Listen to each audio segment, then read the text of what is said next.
Alrighty, we might get started. Morning, everyone. My name is Sarah Walker, and I'm the Manager of Sector Development here at QCOSS. Thank you so much for joining us here today. I'd just like to begin by acknowledging the traditional owners of the land on which I'm on today, the Yagara and Turrbal peoples, and pay my respects to elders past and present. And QCOSS acknowledges Aboriginal and Torres Strait Islander peoples as the original inhabitants of Australia and recognises these unique cultures as part of the cultural heritage of all Australians. I'd also like to encourage you to use the chat function to let us know which traditional lands you're dialing in from today, because I know we have often people from across Queensland dialing into these webinars. And I'd also just like to acknowledge that as today is Remembrance Day, we'll be pausing at 11 a.m. for a minute's silence. So just to give you an overview of the Supporting Diverse Workforces project, it's funded by DTAT, so the Department of Trade, Employment and Training, and the project aims to support community service organisations to develop their human resources capability, and in particular when it comes to attracting, supporting and retaining a diverse workforce. So we've been doing this project for a few years now, and in previous years we've hosted webinars on inclusive human resources practices, and we've also developed a range of HR related resources. But this year we actually, through the project, we worked one-on-one with 5 community service organisations, and we partnered with Carla Canning, who is a people and culture consultant, to provide 9 months of tailored HR support and coaching to identify each organisation's workforce participation priorities, and then work with each of them to set up practical strategies to attract and retain a diverse workforce. So some of the organisations who participated in the program will be online with us today, and later on in the session we'll be hearing from each of them, and they'll share a bit about what they've been working on as part of the project. So the purpose of today's workshop is to learn and share ideas about what diversity, equity and inclusion, or DEI, looks like in practice in our sector. So Carla will firstly be presenting on DEI in practice and how it can influence workforce strategies and decisions. We'll then be hearing from a few of the organisations who participated in the program this year, and they'll be sharing their projects with you all and the lessons they've learned along the way. And then we'll have the opportunity to connect with each other and share ideas with each other towards the end of the session.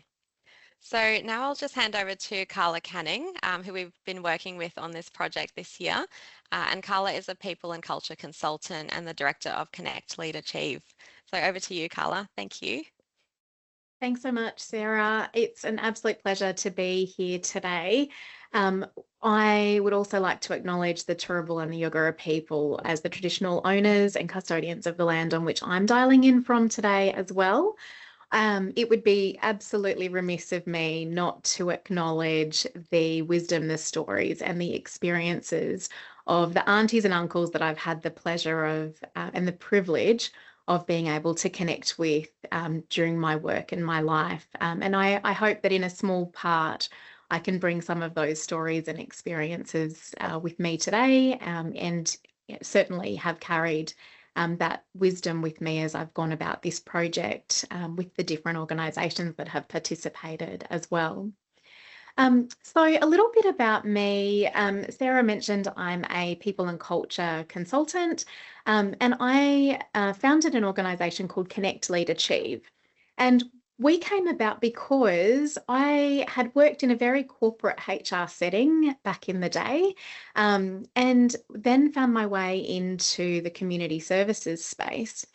I was really surprised to learn, I suppose, having gone from a really corporate environment into that community services sector, that HR really wasn't resourced, or was quite under-resourced in most of the small and medium-sized organisations that I was working in. So I often found that I was the one wearing a HR hat no matter where I went anyway. So about 5 years ago, I made the decision that perhaps I should be a part of that solution and, support these organisations that I care so deeply about to be able to invest in their people and really provide really high quality HR support as well. So today's session is really all about diversity, equity, inclusion and belonging. And how do we make sure that our approach to DEI isn't just a tick a box kind of exercise, that it actually really helps to influence and support our workforce strategies. Um, whether you work in disability sector, whether you work in mental health, drug and alcohol, domestic and family violence, or anywhere else, we want to make sure that DEI isn't just a buzzword, that it isn't just something that's nice to have, that it's actually the foundation for the way that we work. Because we know that by doing that, we actually improve outcomes for our organisations and for our people, and we actually create more sustainable and ethical organisations as well. It's been a real pleasure to work with the 5 member organisations throughout this project. You will get a chance to meet some of them today. A couple of them aren't able to join us, but I really want to make sure that the credit for the work that we've done in this project really goes to them. All of the lessons learned along the way have helped to shape my practice, but are really attributed to the incredible work that those organisations have put in. And really the commitment that they've made to embedding DEI in their workplaces as well. So I feel really grateful that I've had this opportunity to walk alongside them, to learn a little bit more about their organisations, and to hopefully help them enhance their workplace practices as well. So this first section really came about because we wanted to unpack what diversity, equity, inclusion and belonging mean in a work context. These words are so often grouped together, but they really do mean different things. And it was one of the first steps that our organisations had to take, was really to unpack for their organisation, what do these words mean in their context? And that was important because it really formed the foundation to shape the rest of their projects. So I wanted to start just with some definitions. And I'm going to be really upfront. This part's going to be a little bit dry, but I'm sharing these dry definitions really for a purpose. When I started to look into this work, I came across the United Nations Diversity, Equity and Inclusion Glossary, and I thought, wow, what a great place to start. If the UN isn't the right place to go for these kinds of definitions, then where is? And so let me read out to you a couple of their definitions. So they define diversity as a workforce that is diverse from a variety of perspectives. This is including equitable geographical distribution and gender balance, as well as cultural, generational, and multilingual perspectives, and the perspectives of persons with disabilities. And this diversity should be embraced in decision-making to strengthen the performance of organisations. I'm just going to let you sit with that for just a little moment, because when I read that definition, I needed a little moment to process it. Let me tell you how they define equity. They define equity as the process of being fair to all individuals and groups by addressing present and historical inequality in order to work towards equality in outcomes. Equity may involve the use of temporary special measures to compensate for the historical and systemic bias and discrimination faced by marginalised groups. Systems, institutions, policies and programming may be described as equitable or inequitable depending on their approach to addressing inequality. Generally speaking, equity is a means to the goal of equality. Again, thank you, UN. That's a really detailed definition, but I'm still not 100% sure how we apply it to practice. So let's keep going. Let's see how they go with inclusion. They say inclusion is a dynamic state of feeling, belonging, and operating in which diversity is valued and managed to create a fair, results-based institution. An inclusive workplace culture and environment fosters equitable opportunities to resources and opportunities for all staff and personnel. It also enables staff and personnel to feel that diversity is valued and managed to create a fair workplace where they feel safe, motivated, and respected. Again, I think that's a really lovely definition, and it certainly captures the essence of what we're looking for. but it's still a lot to try and digest. And I guess as we're going through this, you might be noticing that this is sometimes why there's a bit of a barrier to our workplaces really embracing DEI practice, because we get definitions like this and we can sometimes feel a little bit stuck about how do we actually do something with that? How do we actually embrace diversity, equity, inclusion, and belonging so that it is practical, so that it does shape the way that we work? So let's get to belonging. Hopefully this one does help us to give a little bit more guidance as to how we can apply this in practice. So the UN describes belonging as the feeling of security and support people feel when there is a sense of acceptance, inclusion, and recognition within a group or community. In an employment context, it is when an individual can bring their authentic self to work. Creating genuine feelings of belonging for all is a critical factor in improving employee engagement and performance. It is the opposite of othering. And look, I'll give it to them. That one is much better than the first three, but it still kind of poses this question of what actually is DEI and how do we actually embrace this so that our workplaces and our HR practices are truly cognizant with the spirit of what DEI practice stands for. So I actually prefer this as a way of looking at DEI. So Arthur Chan says diversity is a fact, equity is a choice, inclusion is an action, and belonging is the outcome. So if we break that down a little bit, if diversity is a fact, it's actually how we describe ourselves.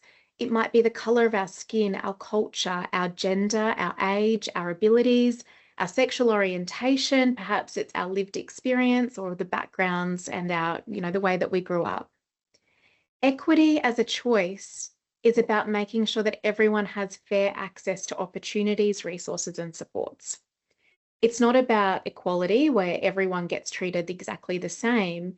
It's about creating environments where people are able to access what it is that they need to succeed. It's that real individual focus. Then if inclusion is the action, this is about the things that we do, the actions we take, the steps we put in place to make sure that people feel valued, respected, and that they're able to contribute in an authentic way to our work environments.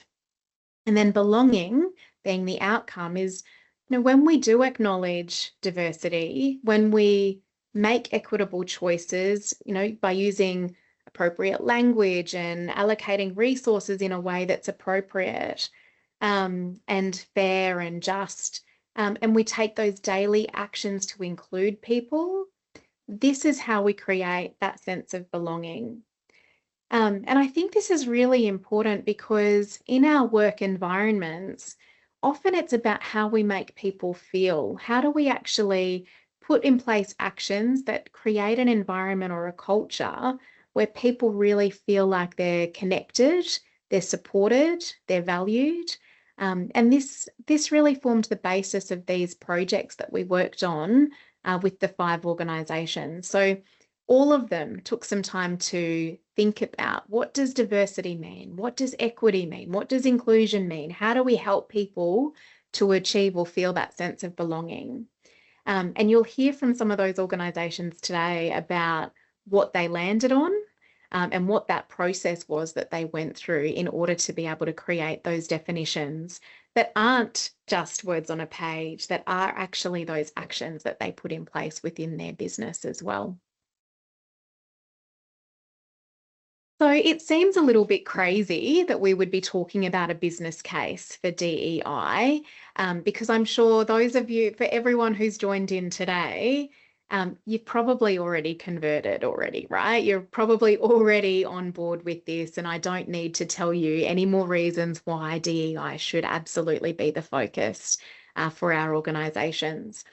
And to be fair, DEI should just be how we do things. We shouldn't need to make a business case for it. But sadly, there are still some barriers that are in place, and that's why it is important for us to acknowledge some of these things and to be able to highlight what are some of the stats, what are some of the reasons why we should be investing in DEI practice in our workplaces. So Some of the benefits, we know that from a HR perspective, a focus on DEI improves recruitment, retention and engagement.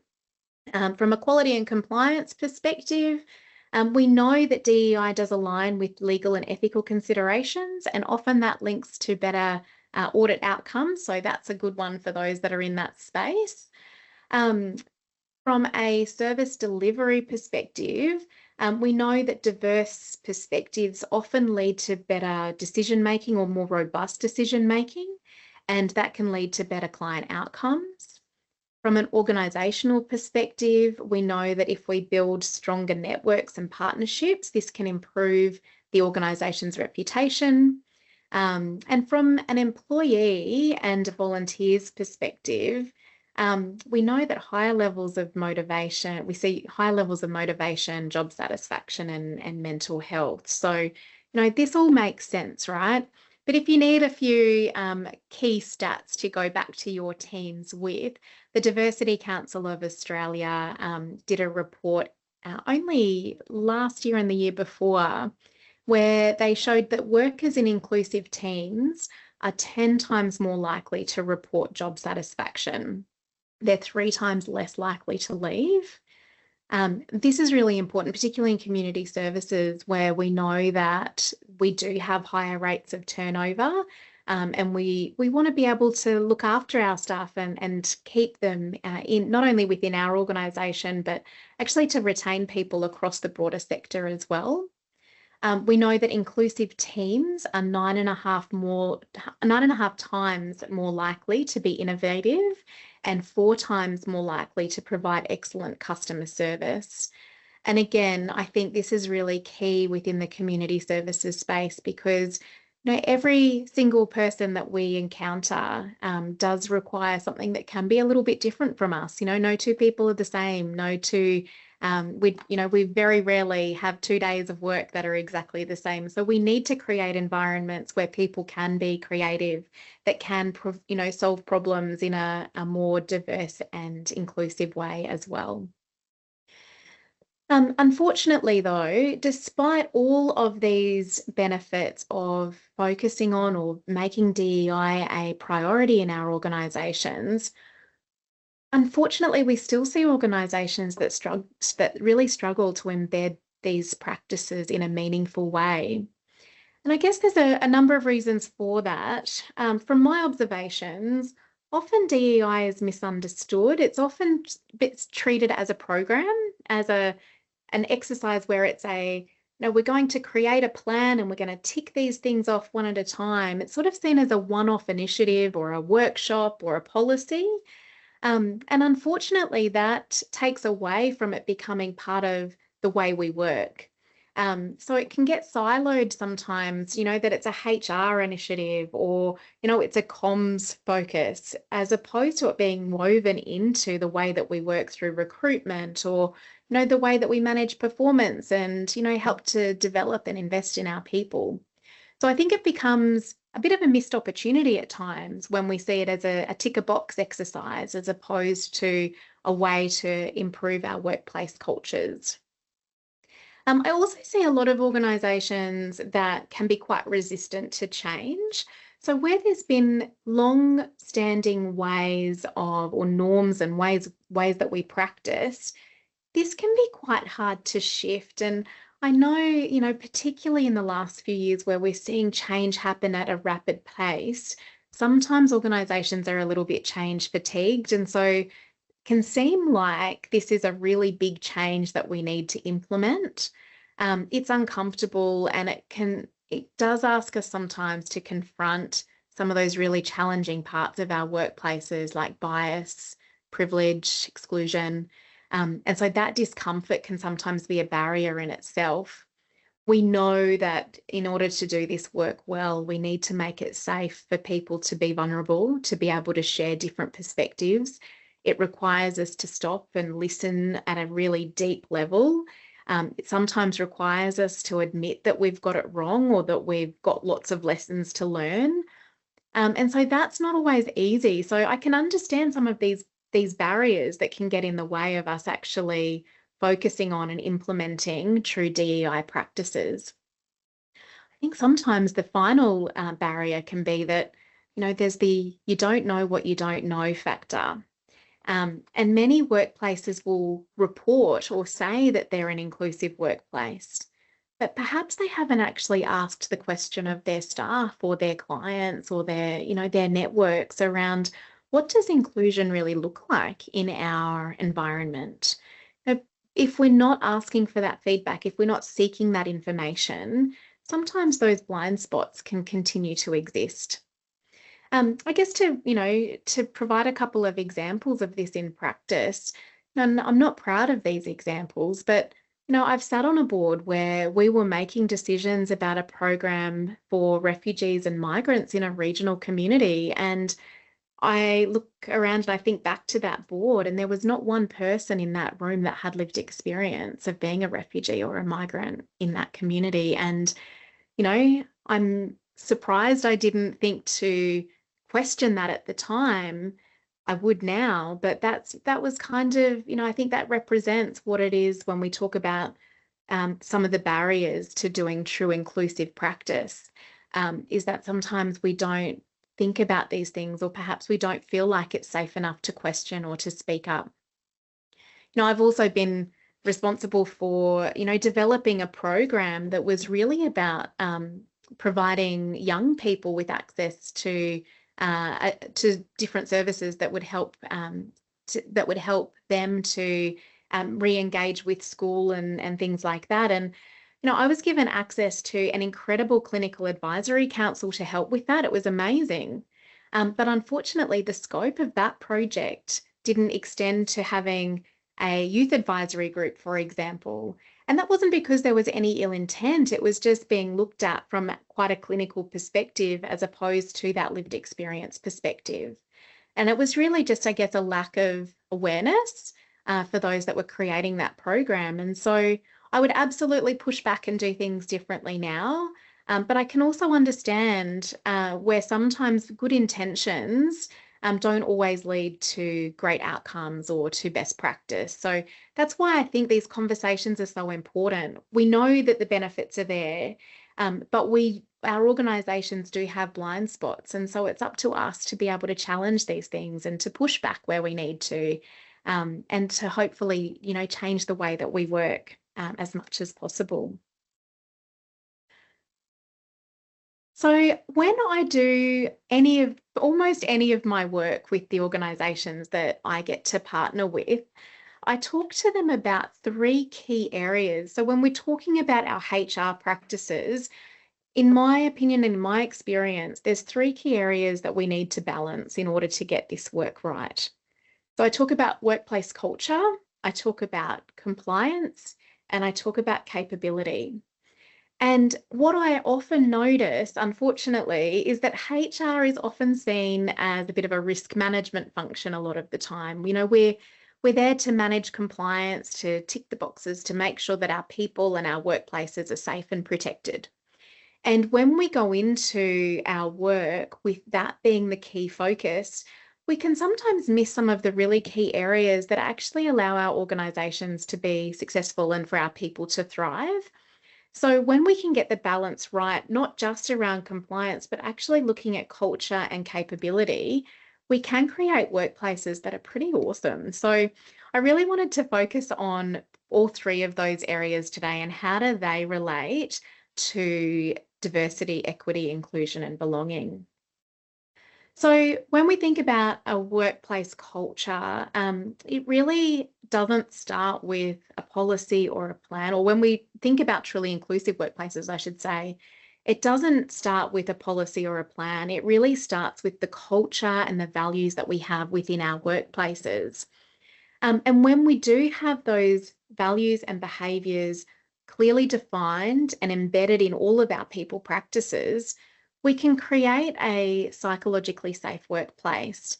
And this is a really key component when we're thinking about inclusion, because we want people to feel safe to speak up. We want people to feel as though they can engage in curious conversations. We want people to be open to different perspectives.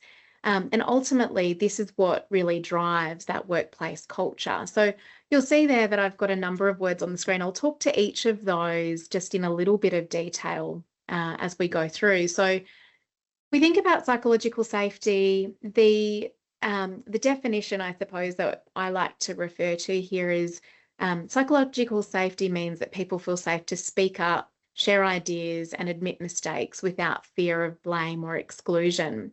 So if we don't have this as a baseline, we really can't build a workplace where people feel included. Acceptance is that next word that I've got there on the screen. And in an inclusive culture, we want differences to be accepted. We want differences to be invited. We want to embrace those differences because we know that that strengthens our workplace.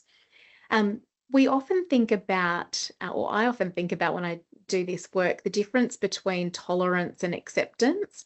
And often we're raised thinking that tolerance is a good thing, that if we tolerate people, then we can create a space where, people can show up. Unfortunately, that just doesn't cut it in our work environments. And, I think about, I grew up with, in a big family. I had 3 sisters and a brother. And no, I did have to be quite tolerant of my siblings when they would pinch the crunchy chip that I was saving as that last little bite on my dinner plate. Or, I did have to be tolerant when we were sharing one bathroom between the family of 7 and someone jumped the queue and got in before me. Tolerance in those settings is probably a really good thing. That's not a bad outcome. But if we think about our work environments, that tolerance just doesn't cut it, because actually in those moments, I might have been tolerating those behaviors, but if I'm really honest, there was still a little element of resentment. And we can't carry any of that with us when we truly talk about creating a workplace culture that embraces difference, that embraces and encourages different perspectives and accepts people for who they are. So that's really our goal that we are really focused on, or probably not the goal, actually. That should be the foundation that we're working with. The next one there is around curiosity. And for me, curiosity underpins what inclusive practice looks like, because it's very easy for us to make assumptions about someone's experience. But when we are curious and we are open to learning, we're actually more inclined to ask people to tell us more about their experience, to open up new conversations, to question the way that things are done. Encouraging curiosity about cultural practices, accessibility needs, or lived experiences and other areas of diversity actually allows us to develop more empathy and really creates more mutual respect within our team environments. What I find is that leaders can actually model this or role model this by being really open about their learnings and also showing some humility if they don't get it right. So, we all make mistakes. We're all human. And, it's okay for us to make mistakes along the way, as long as we do put our hand up and say, hey, I've learned something new here, and this is what I would do differently next time. By role modeling that, it actually creates a safe place for other people to do the same, and for that feedback to flow more freely, for team members to feel like it's okay to check in and to hear different perspectives, and hopefully what that means is that we do enhance the psychological safety in our workplaces, and encourage more conversations about diversity, equity, and inclusion. Respect is one of those other foundational pieces that I think we need to have in our workplace cultures. If we can be polite, professional, and kind, no matter what, we go a fairly long way here to be able to create workplace cultures that we can then use to build on and to encourage more diverse practices and decision making. But respect isn't just a word on a page. Respect needs to show up in the actions that we take. So we see respect show up in the way that people talk to one another, the language they use. It's reflected in how our meetings are run and, who's encouraged to contribute and whose voices are heard. It shows up in, how we give and receive feedback. It shows up in how we recognize, the good work that people do, or the successes that our teams make, and the celebrations of the progress that we make. Unfortunately, inclusion becomes a barrier if respect becomes conditional, or if we only feel like people are given respect if they fit in or share the consensus view. So we really want to, that curiosity needs to tie in here as well when we think about how do we create respectful organisations. And leadership is key. I think when we're talking about culture change or embedding culture within our workplaces, our leaders need to lead the way. They need to do that through what they say, what they do, what they reward, and what they acknowledge.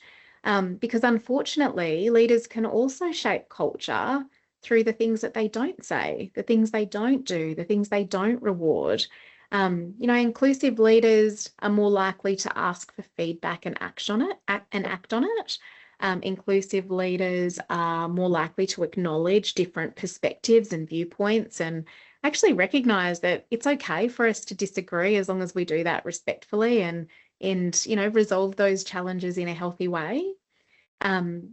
Inclusive leaders are more likely to call out bias and inequities and use that as learning opportunities to walk alongside their teams to develop that understanding and build more acceptance. And leaders can also do that by sharing stories and being transparent about their own learning journeys and their experiences of difference, and how that's shaped their practice and their leadership. So leaders do have a really key role to play. But when we actually then delve into who's accountable for workplace culture, who's accountable for ensuring that diversity, equity, inclusion, and belonging are just part of how we do things here, that accountability needs to be shared across our teams. So accountability shouldn't just sit with our leaders, although they do need to play an important role here. Our managers do need to hold people accountable.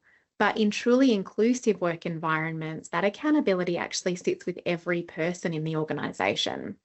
Amy Edmondson, who some of you might have heard about, she's kind of known as the guru for psychological safety.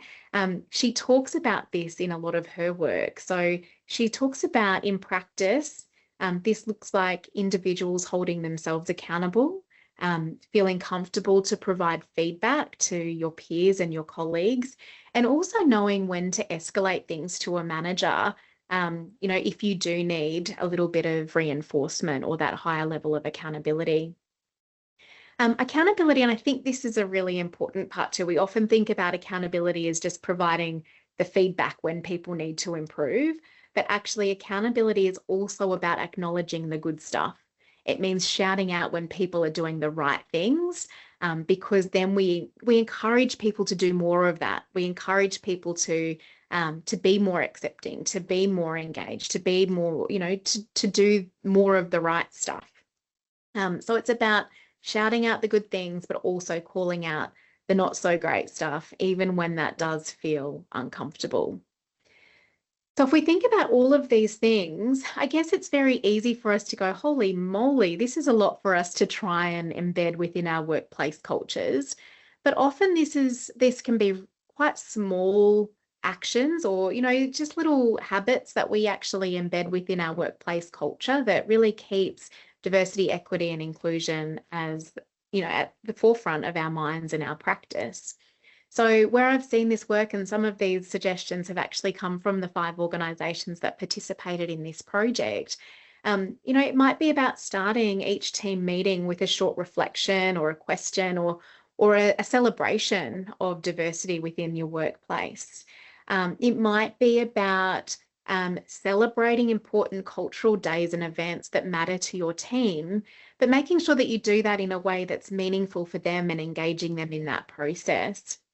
It might be about integrating inclusive behaviours into your performance conversations and leadership development, or it might be creating different feedback channels so that people do feel as though any concerns that they have are taken seriously and acted upon.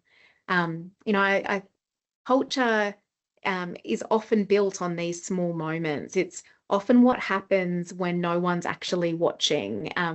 So when we're talking about creating an inclusive culture, we want to make sure that people feel consistently heard and seen and respected, not just through formal initiatives or those ticker box approaches, but through those everyday interactions that they have with their colleagues, with their leaders, and that then flows into the service delivery component as well. So let's talk about compliance, because it is an important factor. I know I did say that HR has become a little bit too risk focused, but it is still a really key component to the work that we do. So we'd want to talk about a bit of a base level, because that's what compliance is. Compliance provides us with what's the foundation here that we need to build, that we can build upon. So if we're thinking about DEI and compliance, we need to make sure that all of our people and culture practices are free from discrimination, both direct and indirect discrimination. We want to make sure that equal employment opportunities are embedded in all of our HR policies and procedures. And most of us think about that when it comes to recruitment, but it also needs to be in our other HR practices as well. We want to make sure that we are making reasonable adjustments and providing flexible work arrangements so that people can be included in our workplaces. And we want to make sure that we're providing a healthy and safe work environment, not just from a physical perspective, but from that psychological perspective as well. So compliance is about what we must do. Compliance is what what are the things that we're going to be held accountable to if we're looking at the legislative requirements that are out there, or our regulatory bodies that are going to keep us accountable as well, or how do we actually pass our audit? But we want to think beyond that when we're talking about diversity, equity, and inclusion. The compliance mindset is quite different to if we're embedding an inclusion mindset when we're talking about our policies and our procedures. So a compliance mindset might be about preventing harm and discrimination, whereas an inclusion mindset might be about creating a sense of belonging and ensuring equity. It's about making sure that we are not just ticking a box to make sure that people are not discriminated against. It's actually about how do we create systems and policies and practices where people do have an individual approach to the way that they work, so that we can tweak where we need to some practices to make them feel included, or to actually make them be included rather than just feel included. Compliance is often about fairness and meeting our legal obligations, whereas inclusion is about empowering and actively seeking out those diverse voices and perspectives. It might also be about tailoring our approach to create a culture of inclusion and belonging. When compliance is our main focus, we're really looking at just meeting some minimum standards, whereas when inclusion is our priority, we look at ways to embed diversity, equity, and inclusion across all of our systems, policies, and processes. Compliance is often about managing risk, whereas an inclusion mindset allows us to focus on building innovative, capable, and cultures where people can truly grow and thrive and develop. It was actually really interesting working with FACES as part of this project, because they decided to use this project to really review all of their policies and procedures, and they were preparing for a HSQF audit. So it was really important to them that not only did they achieve that certification, but that all of their policies, procedures, practices were accessible, and not just culturally safe, but actually truly embedded the knowledge and wisdom of First Nations people within, and those stories and that experience into their policies and procedures as well. We often think that in order to meet our compliance requirements or obtain those accreditations, that we actually need to adapt the way that we work to achieve or to tick those boxes. You know, these are things like HSQF, it might be an NDIS audit, it might be ISO, you know, there's lots of different ones that are out there, but these standards are really there to provide the minimum expectations. You know, what this project has really helped FACES to do is to really build on that and embed those practice that truly exceed the bare minimum standards that are set out in the accreditation. So, you know, some of the questions that the organisations did ask themselves throughout this process when they were thinking about their policies and procedures was, you know, how inclusive are they? What diversity data do they capture, and how does that actually use to shape the way they work? They were thinking about, you know, for those who do recruitment, have they been trained on bias and unconscious bias so that they can make fairer and more inclusive recruitment decisions? They thought about their work environment. So, you know, we think about health and safety and often about, well, we need to make sure that we've got, you know, these spaces clear, and, you know, we've got to make sure that, you know, we've got these again, tick a box kind of things in place. But these organisations went a little bit further and thought about, you know, is their lighting too harsh? How noisy is their work environment? Because these were all things that they wanted to really think about with regards to creating an inclusive work environment that was more than just doing what we need to do. And then the other thing that came out of this as well, some of the organisations really delved into how do we, or are we actually making it easy for people to be included, or do they actually have to come to us to ask for those, for any adjustments that they might need? You know, do we have proactive ways to actually support the to support diversity within our work environments? So compliance keeps people safe, but inclusion can really help our teams to flourish. So if we can align both compliance and these inclusion practices, we can actually build much more ethical, inclusive, and high-performing teams. You know, and this is where, you know, fairness actually isn't our goal, but it's our foundation, where compliance isn't the goal, it's the foundation, where, you know, inclusion are those things that actually allow us to go well and truly beyond the baseline. And that brings us to capability. So in order for us to have truly inclusive workplaces, we really need to provide the training, the tools. We need to help people to grow and develop their awareness and take action.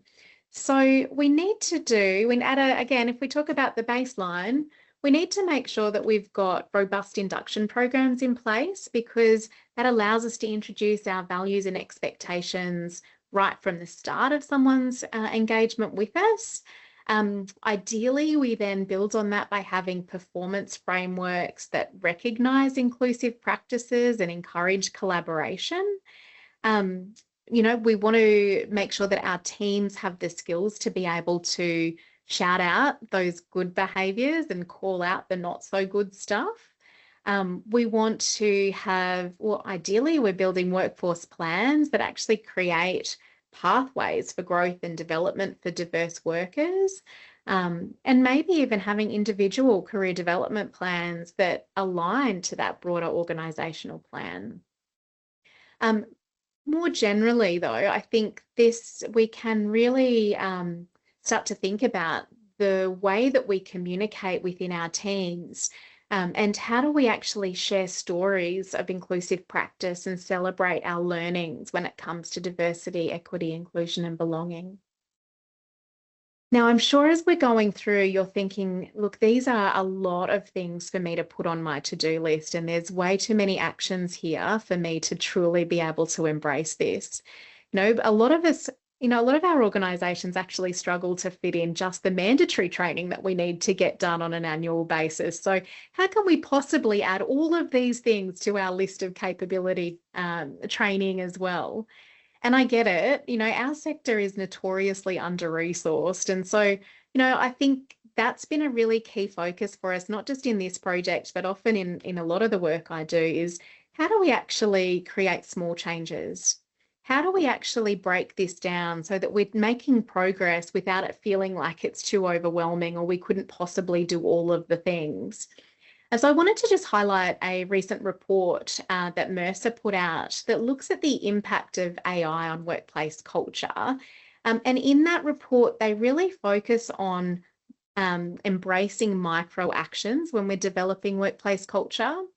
And I think this is a really key point when we're thinking about diversity, equity, and inclusion as well. We know that, often our workplace cultures are definitely not based on the policy or the words on a page. They're about those everyday interactions that people have with one another. And so utilizing this idea around those micro actions or those small actions can really help to build better understanding within our teams. It's about thinking about what small steps can we take or implement that might lead to the bigger picture, that might lead to more positive change and more inclusion. When we can frame diversity, equity, and inclusion not as more work to do, but actually as a way of enhancing our existing work, we can quite easily start to improve communication, strengthen outcomes for our people, and hopefully just embed this into just the way we do things here. And hopefully that takes a little bit of the pressure off our organisations to be able to do these big plans that can sometimes feel like we've just bitten off way too much. If we can focus on the small actions, the small trainings, the small, that one conversation or that one, discussion at a team meeting, and build on that on a day-to-day basis, we can truly see some change within our workplaces. I also wanted to just highlight here, I guess, the importance of being able to utilize information that's available to us to create some of that change as well. I'm going to use an example. Earlier this year, the Australian HR Institute and the Australian Human Rights Commission released their 5th report called Older and Younger Workers Report. And I found some of the stats from this publication really fascinating. One in particular, so despite the fact that our labour market is incredibly tight and it's difficult for us to be recruiting staff, a lot of the HR professionals that were surveyed for this report actually said that they classified older workers as being 51 years or above. 51 for me is still, we've got at probably, 15 to 20 years of work still ahead of us. So what a missed opportunity. So if our hiring managers are going into recruitment thinking about older workers and perhaps not wanting to employ older workers at the age of 51, what a missed opportunity. So the reason I highlight this is because having that information isn't the thing that actually changes the behaviour.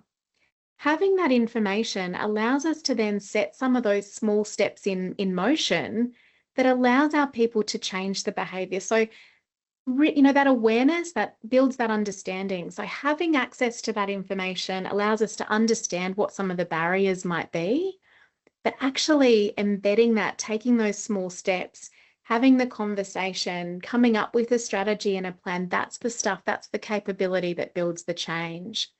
So when we can have these conversations with our teams and highlight these trends, we can actually improve our capability. If we go back to that Arthur Chan quote that I shared earlier on, we think about, inclusion is an action.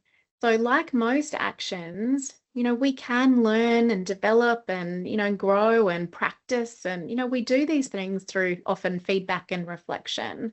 And that's what it means to build capability in our teams. It doesn't always have to be a big training program. It doesn't always have to be a huge investment. It might be some of those small micro actions that allows us to create more safety, acknowledge and appreciate our people and allow them to do their best work. So you will have access to those tools and resources. We are also in the process of developing case studies, one for each of the 5 organisations that that did participate in this project. So they will be shared with everybody at a later date once they're finalised. Sarah, is there anything else that you want to add in regards to the tools and resources that we have available?